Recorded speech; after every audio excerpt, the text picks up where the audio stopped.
Meus irmãos, 1 João, capítulo 3, versículos de 11 a 18, diz o seguinte: porque a mensagem que ouviste desde o princípio é esta, que nos amemos uns aos outros, não como Caim, que era do maligno e matou seu irmão.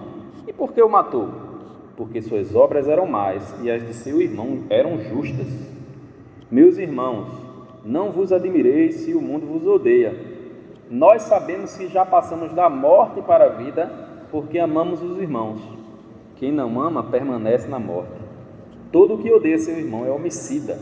E sabeis que nenhum homicida tem a vida eterna permanecendo em si. Nisto conhecemos o amor. Cristo deu sua vida por nós e devemos dar nossa vida pelos irmãos.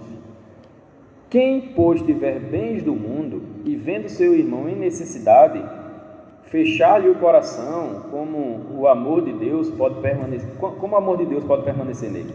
Filhinhos, não amemos de palavra nem de boca, mas de ações e em verdade. Vamos orar? Pai, em nome de Jesus, que a tua palavra nessa noite transforme as nossas vidas. Nos ajude a cada dia a parecer mais com o Senhor Jesus Cristo, que deu a vida por nós, que nos resgatou das trevas. Derrama a tua graça, eu te pedimos em nome de Jesus. Amém. Vou começar com uma pequena história chamada Rosa ou Porco Espinho. Então, é a história de um homem que certa vez decidiu dar um presente à sua esposa, né? Que ele foi na floricultura e pela primeira vez ele nunca tinha visto rosas, e ele resolveu dar rosas para sua esposa. E obviamente a rosa é uma das flores mais belas que existem, né? Quando ela se abre assim, e mesmo quando está fechada, só aquele botão ainda é bonito, mas quando ela se abre, né, fica muito bonito. E aquele homem achou aquela flor tão bonita que ele resolveu conseguir uma muda e plantar aquela muda de rosas na sua casa, cultivar para ter aquele monte de rosas assim bem bonitas. Então, a princípio, aquele homem cuidou muito bem, porém, antes mesmo que surgisse o primeiro botão de rosa, surgiram ali os espinhos, e eram muitos os espinhos, e eram tantos os espinhos que o homem questionou: como é que uma flor tão linda pode vir de uma planta tão espinhosa?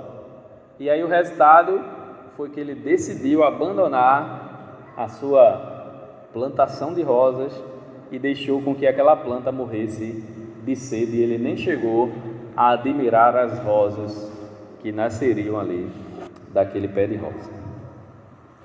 Os relacionamentos na igreja são como rosas, são muito belos, porque eles são firmados, são edificados pelo sangue de Jesus, né? Jesus nos salvou e por isso nós nos relacionamos como irmãos em Cristo. Então, o relacionamento é muito bonito. Mas o fato de ainda não estarmos na glória, o fato de ainda vivermos nesse mundo pecaminoso, ainda faz com que esses relacionamentos tenham muitos espinhos, né? São os nossos pecados que entram em conflito e que por isso trazem alguns problemas na igreja. Inclusive no último Comunitário em Debate, quando os irmãos que puderam assistir, nós falamos sobre as pessoas que são desigrejadas e o que as pessoas fazem, muitas delas, né, quando sai da igreja, sai porque teve algum problema de relacionamento. E o que é que elas estão fazendo? Estão fazendo como esse homem: queriam as rosas, mas quando viram os espinhos, decidiram matar a rosa. E a pergunta para nós é: vamos deixar a rosa morrer por conta dos espinhos? Ou vamos enfrentar os espinhos para poder termos as rosas, né? O apóstolo João, mais uma vez, ele vai nos falar aqui nesse texto que nós acabamos de ler, sobre o relacionamento entre os irmãos. Ele já tinha falado antes no capítulo 2, mas agora ele vai voltar nesse assunto e mais na frente ele vai reforçar ainda mais, que é a questão do amor de uns para com os outros. Então, a semana passada nós vimos que existem anticristos e para João o anticristo é aquele que saiu do meio da igreja e que se tornou oposição a Cristo, né? Toda oposição a Cristo é anticristo. Então esse é o anticristo. E aí depois na semana passada nós vimos como ele falou da nossa relação como filhos de Deus, né? A nossa relação com o pecado, que o crente não vive em pecado. Nós pecamos ainda, nós vivemos nesse mundo, estamos aprendendo a servir ao Senhor, mas ainda pecamos. Mas o pecado não é uma prática constante na nossa vida, ele não nos escraviza mais. Nós não precisamos ser mais escravos do pecado. E hoje ele vai falar que o crente não tem a opção de não amar o seu irmão. Ele precisa amar o irmão. Ele não tem a opção de não amar. Toda a opção que o crente tem é que deve amar o seu irmão. E não importa se você... eu não vou com a cara de fulano. Meu santo não bate com dele. A gente usa até essa expressão, né? Meu santo não bate... Não interessa. Não tem opção. O crente precisa amar o seu irmão. Então é por isso que o tema de hoje será os filhos de Deus, o amor ao irmão, né? A segunda parte nós intitulamos como os filhos de Deus. Então, os filhos de Deus, a relação com o pecado, nós falamos semana passada, e essa semana os filhos de Deus, o amor ao irmão. E a primeira coisa que nós vemos nesse texto é que não amar ao irmão é uma coisa má. Não amar ao irmão é uma coisa má. Versículos 11 e 12. Porque a mensagem que ouviste desde o princípio é esta, que nos amemos uns aos outros, não como Caim, que era do maligno e matou seu irmão. E por que o matou? Porque suas obras eram más e as de seu irmão eram justas. Como eu falei, João aqui retorna a falar sobre o mandamento do amor. No capítulo 2 nós vimos que ele disse, olha, eu não trago para vocês um mandamento novo, né? Eu não trago um mandamento novo. Por quê? Porque esse mandamento já tinha sido dado lá no Antigo Testamento. O povo de Deus precisava amar uns aos outros. Mas aí depois ele diz, mas eu vos dou um mandamento novo. E era o mesmo mandamento, amar os irmãos. E por que era novo? Porque Jesus traz um novo significado. Como foi que Jesus nos amou? Entregando sua vida por nós. Existem algumas referências nas Escrituras com relação a isso. Por exemplo, quando fala que o marido deve amar a esposa como Cristo amou a igreja. Ele fala de Cristo como esse exemplo de amor. É um amor sacrificial. Então Jesus dá um novo significado.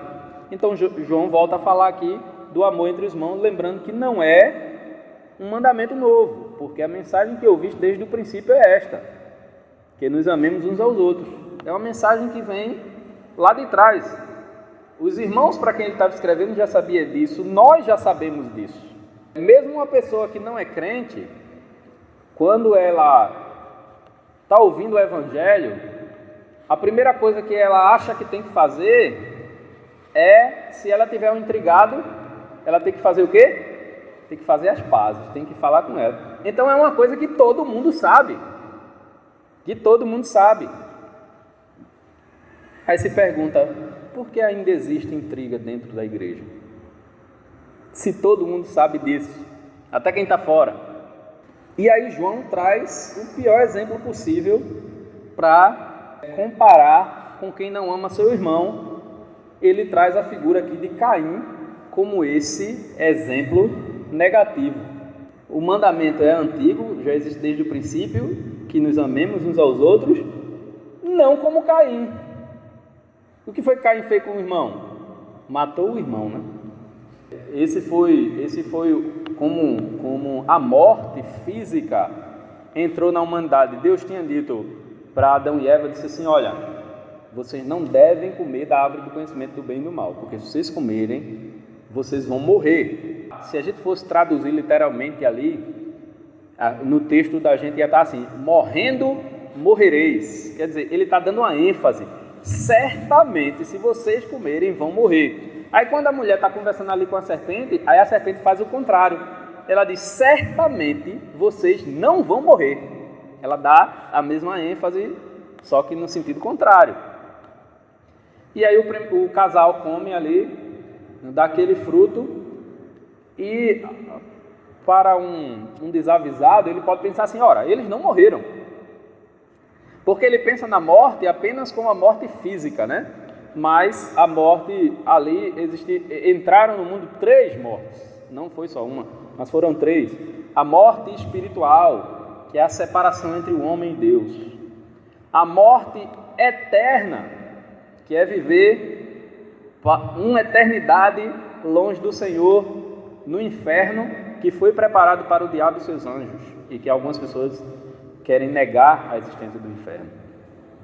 E é interessante, não querem negar o céu, mas querem negar o inferno, né? E a terceira morte foi a morte física. E a primeira morte física foi Caim, que praticou sobre o seu irmão, né? E o texto aqui de João, né? Quando diz assim, que Caim, que era do maligno, e matou seu irmão. Eu vi um comentário que dizia que a palavra aqui é como se ele estivesse dizendo literalmente, cortou a garganta do seu irmão. O Antigo Testamento não conta a forma como Caim matou Abel, mas o texto aqui dá essa ideia, assim, como ele tivesse cortado a garganta do seu irmão. E por que ele fez isso? E aí João diz, porque suas obras eram más e a de seu irmão justas. Caim decidiu levar uma oferta para o Senhor. E se a gente seguir a sequência bíblica, a primeira ideia foi de Caim. Caim era agricultor, pegou ali da sua colheita e foi oferecer a Deus. E aí Abel foi oferecer também. Abel era pastor de ovelhas. Ele pegou um dos seus animais, mas a Bíblia disse que ele foi e pegou o melhor que ele tinha. Ele pegou o melhor de suas ovelhas e ofereceu para Deus. Então, Deus recebeu a oferta de Abel, mas não recebeu a de Caim. Porque Deus não é obrigado a receber sua oferta se você faz de todo jeito. Lá em Malaquias, Deus disse assim, vocês vêm para mim com ovelha doente, ovelha roubada, vocês vêm com ovelha aleijada, porque a Bíblia é clara, né? Tem que ser, olha, macho de 1 ano, sem defeito, né? E o povo estava levando de todo jeito. Aí Deus diz assim, quem me dera se alguém fechasse as portas do templo para que vocês não usassem o altar, porque eu não aceito as suas ofertas. Então Deus não é obrigado a aceitar qualquer coisa que a gente leva para Ele. Deus aceita quando nós damos para Ele o melhor. Deus aceita quando nós damos para Ele de todo o nosso coração. Então essa foi a diferença de Caim para Abel. Caim levou uma oferta qualquer. Abel pegou o que tinha de melhor. E aí ele ofereceu no altar e Deus recebeu a de Caim, a de Abel, mas não recebeu a de Caim. E o que foi que aconteceu?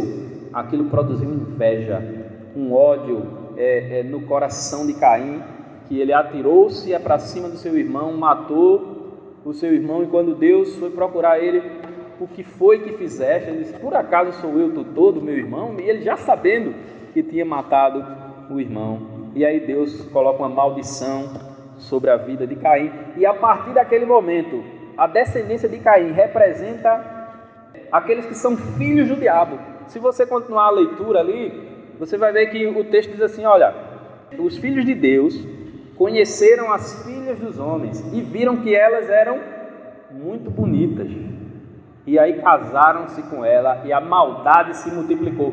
Por que a maldade se multiplicou? Porque eram os descendentes de Sete, o filho que Adão e Eva tiveram depois da morte de Abel.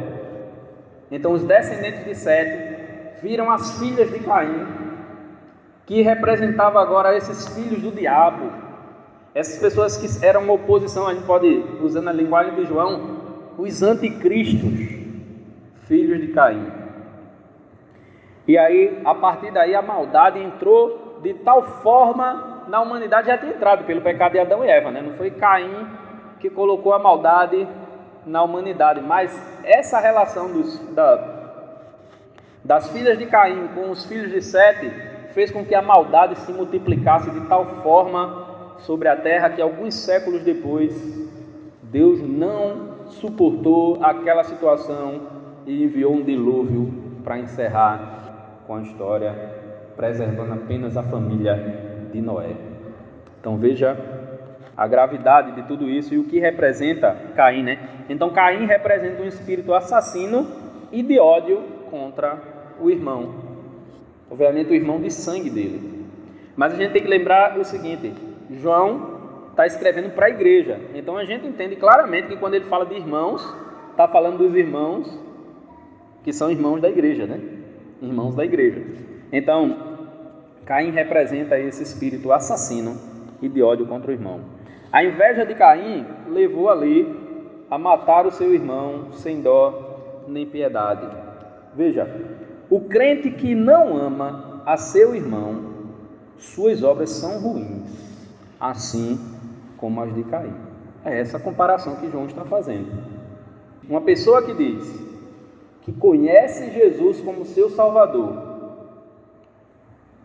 e não consegue amar o irmão que também foi salvo pelo mesmo sacrifício que ele, essa pessoa na realidade não está seguindo os passos de Jesus, ele está seguindo os passos de Caim,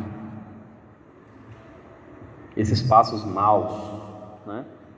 Segunda coisa, odiar o irmão, e aí João aumenta o argumento aqui, dá um argumento mais pesado. Odiar o irmão é agir como homicida.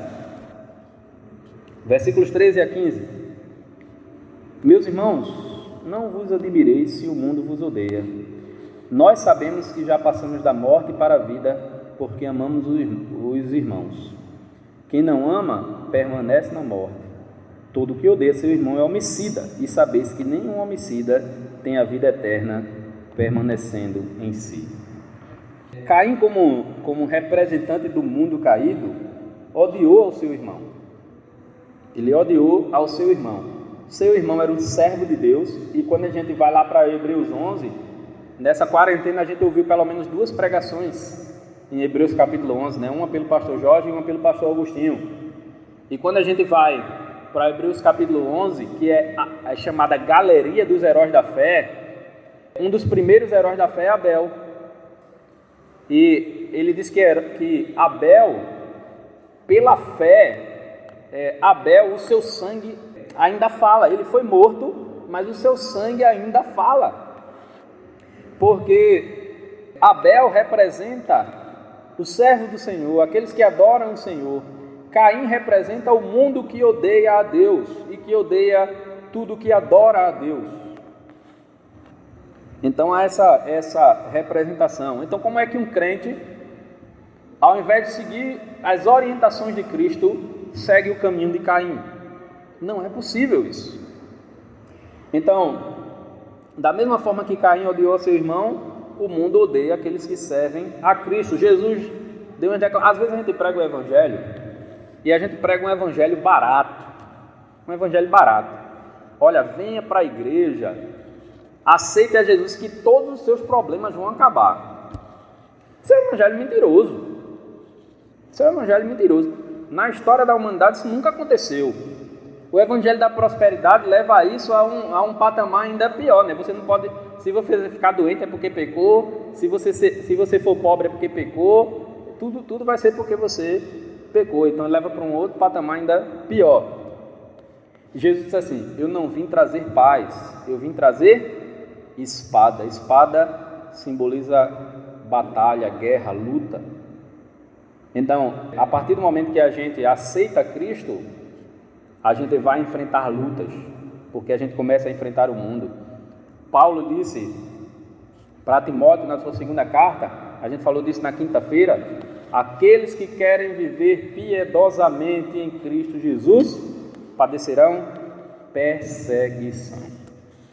Se você quer viver de acordo com a palavra de Deus, prepare-se, Agora, muitos crentes conseguem fazer um acordo com o diabo, né?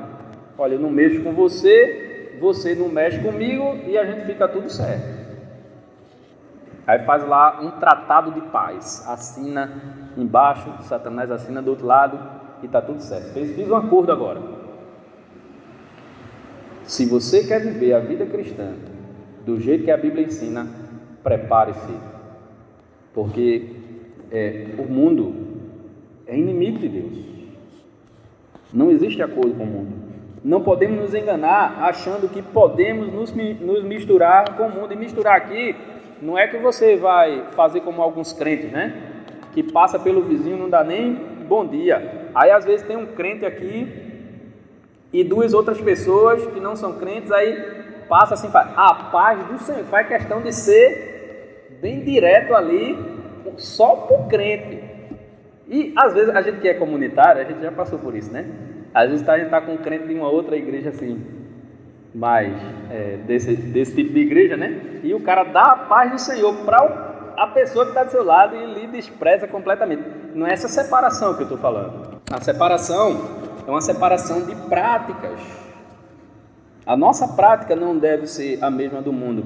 Mas veja no versículo 13: meus irmãos, não vos admireis se o mundo vos odeia. A gente não deve estar surpreso com isso. Não deve estar surpreso. Para João, o amor para com os irmãos servia como comprovação de uma vida em Cristo. Versículo 14: nós sabemos que já passamos da morte para a vida. Isso é o quê? Isso é salvação, né? Nós estávamos mortos, nossos delitos e pecados, mas Ele nos deu vida, certo? Nós já passamos da morte para a vida. Por quê? Porque amamos os irmãos. Ele não está dizendo que o amor aos irmãos nos salva, tá? A salvação nós já sabemos, é pela fé em Cristo, não tem nada a ver com isso.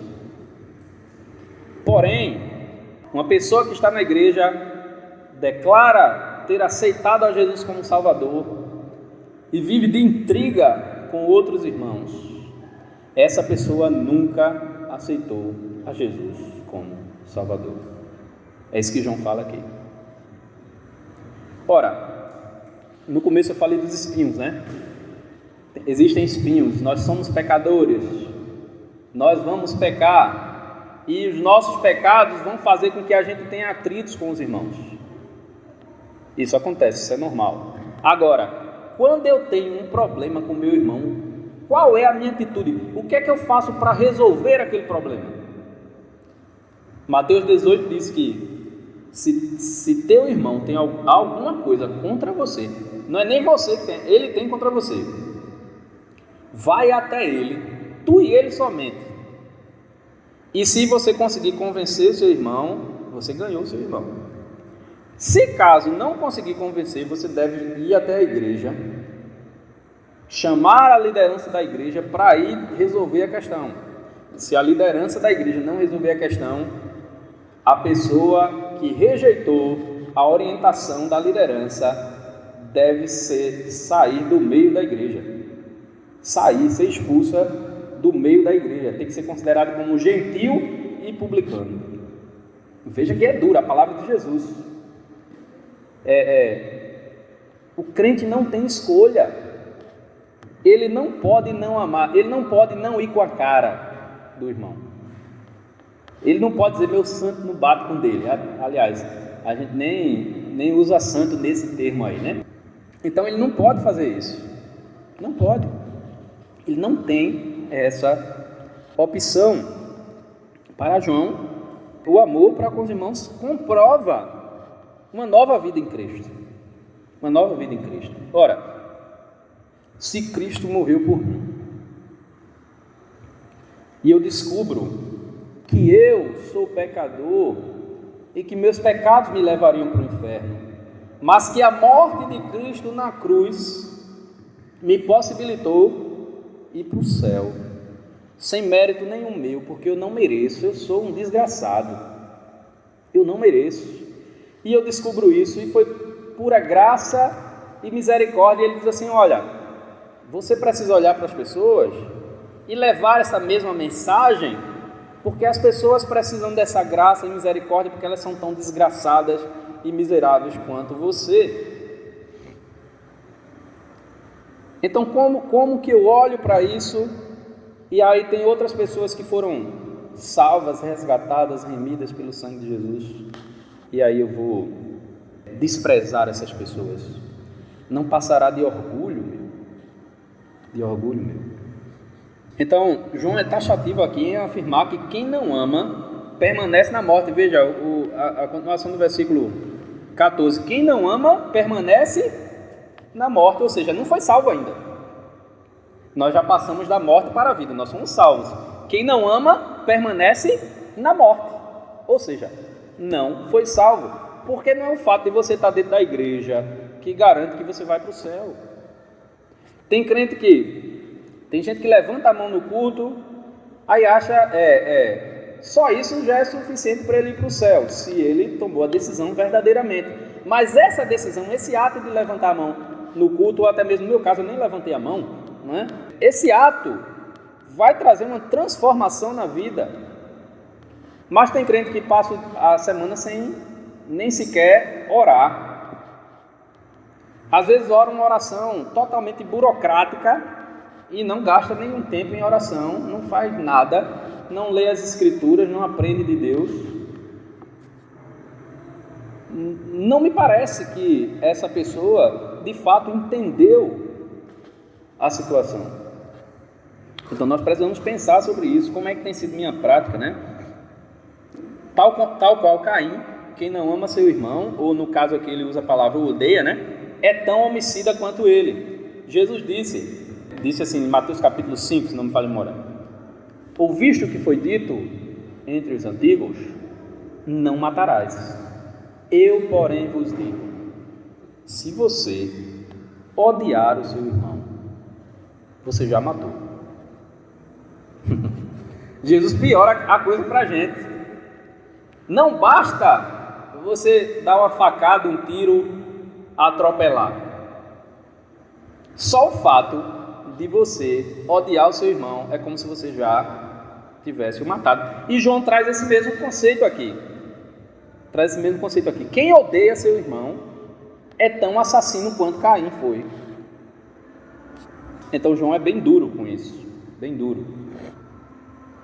Logo, quem é homicida, né, não tem a vida eterna, ok? Quem odeia seu irmão, e aí já é um nível ainda mais, quem odeia seu irmão é porque não tem a vida eterna. E lembra, mais uma vez, ele está falando aqui, irmão da igreja, ele está falando para as pessoas da igreja. Quem não ama seu irmão não tem a vida eterna. Deixar-se conduzir pelo nosso coração pecaminoso pode indicar que na realidade não somos salvos. Veja, a Bíblia diz assim, que não se põe um sol sobre a vossa ira.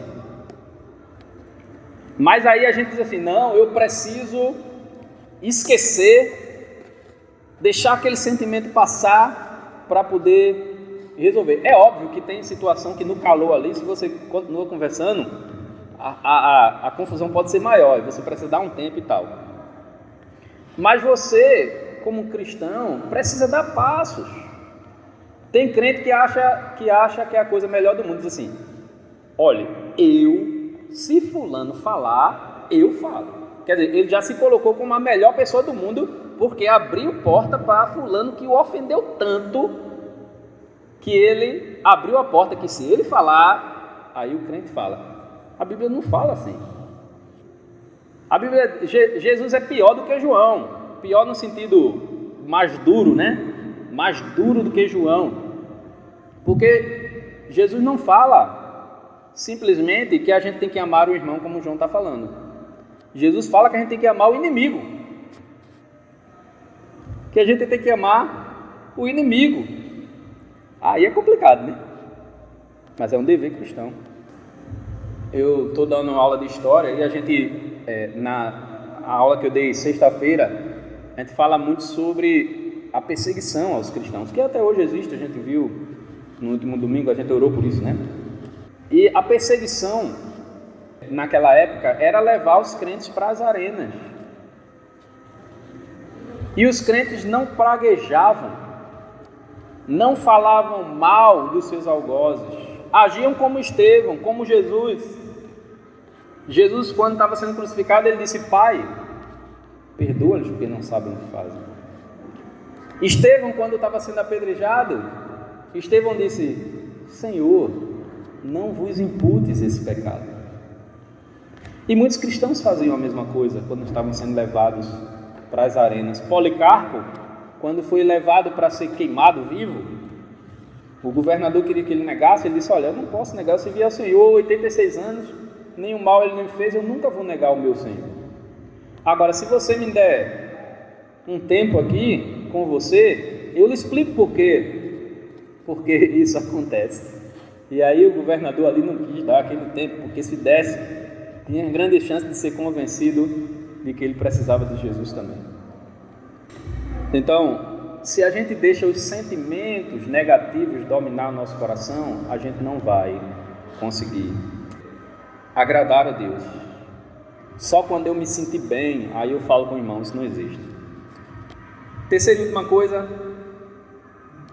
amor para com os irmãos precisa ser confirmado de forma prática, na prática mesmo.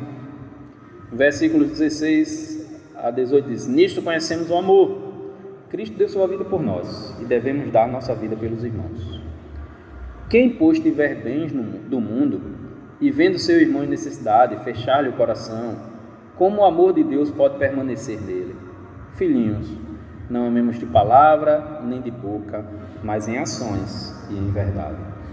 Veja, o amor de Cristo, ele não foi teórico, ele foi prático, né?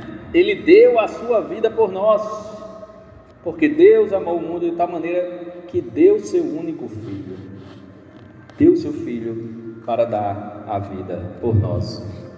Então, tal qual o exemplo de Cristo, precisamos ter a disposição de dar a vida pelos irmãos. Veja, pensando aqui no contexto de João, João escreve essa carta no final do primeiro século, entre o ano 95 e o ano 100, certo?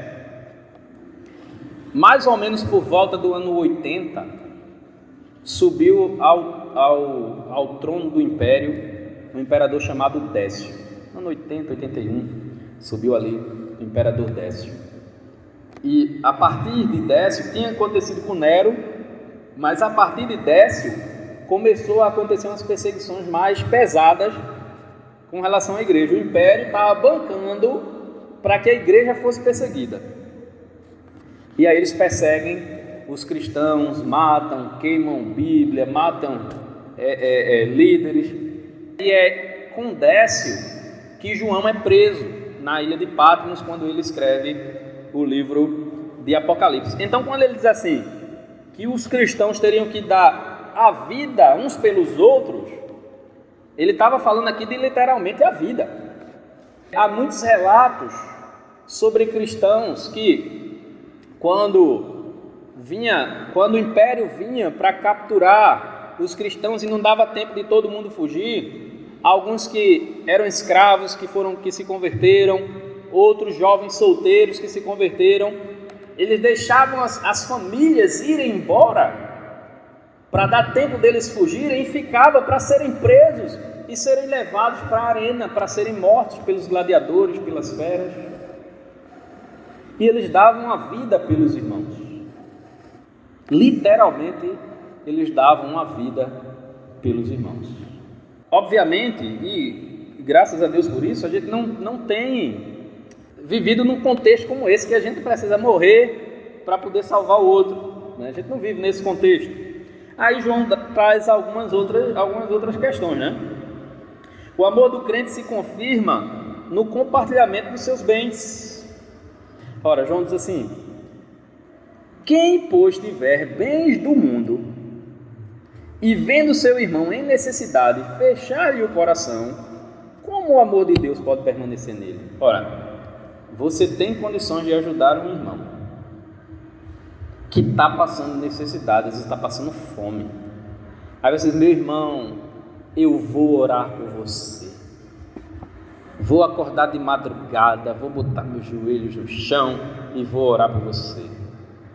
Ora, se você puder acordar de madrugada e botar o joelho no chão, amém. Mas não resolveu nada do problema do irmão. Podendo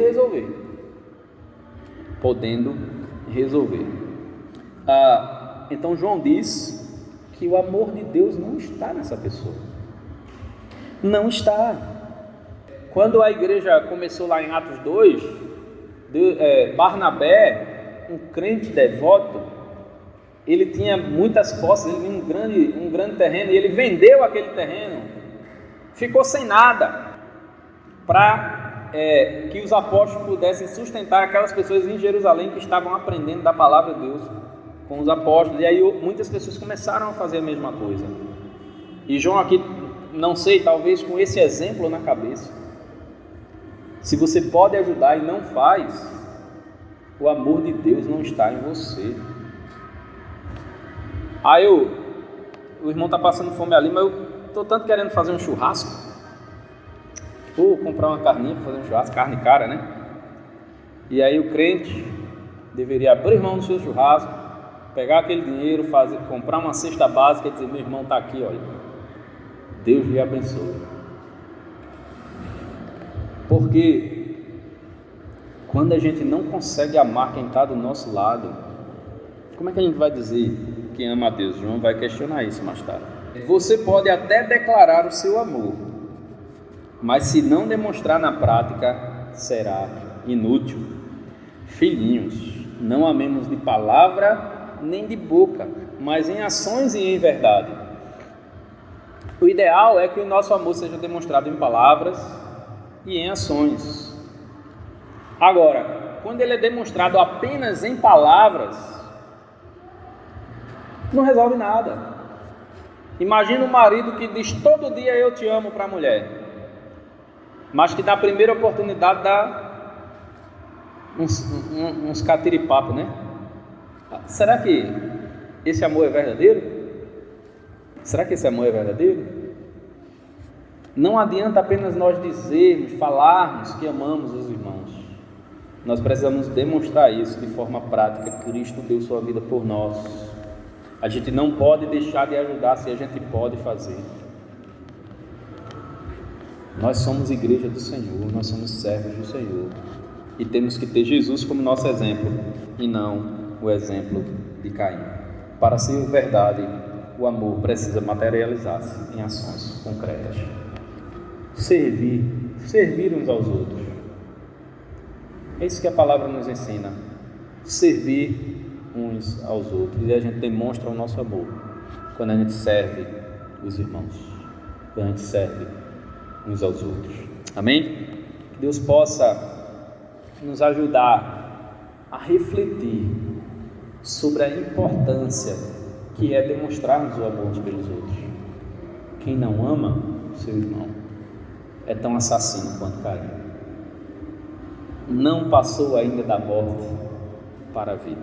É isso que João nos ensina. Amém? Vamos fechar nossos olhos, baixar nossa cabeça um momento.